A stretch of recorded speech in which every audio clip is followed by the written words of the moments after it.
Yeah, I mean, my neither of my parents are alcoholics. My dad, we could, safely say sort of workaholism was sort of like his thing. That was, or an Al-Anon kind of thing, because I take their inventory. No, I'm kidding.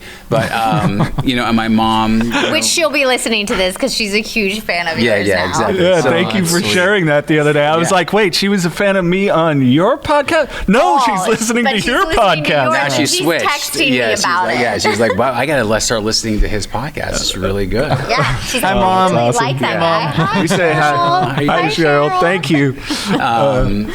And so, seeing that, with my mom was more of maybe, let's say, like a love addiction, or a sex and love addiction. Oh gosh, And, I just seeing your that- mom's gonna hear about my sex addiction now. Oh, It's talked okay. about that Her in the and I've beginning. talked Don't worry. about Okay. her. By the time, Sorry.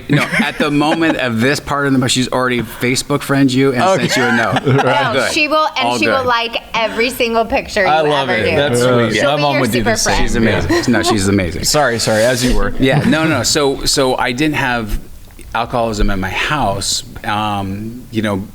but there was definitely, times in that in childhood, where there was, cheating or there was fighting or there was, sort Money of just screaming. chaos and stuff that I just felt, didn't have that security at times.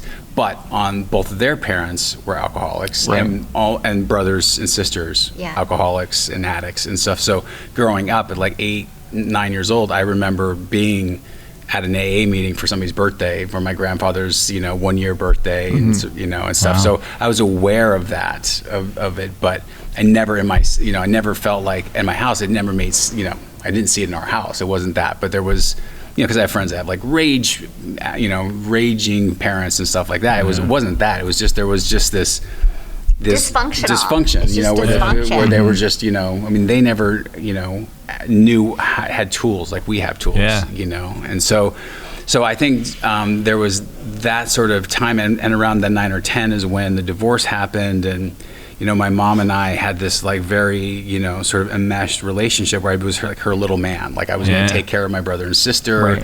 She told me everything that was going on. I was and during that time I was the secret keeper and all those things. So that emotional codependency was put upon you. Yeah, and so all I wanted just to escape, I just wanted to escape all that stuff. And so for me it was like whatever it was, from video games to food to stealing candy to then it was like drinking early, like around 15 I was drinking. So 15, 19, like I was like hardcore.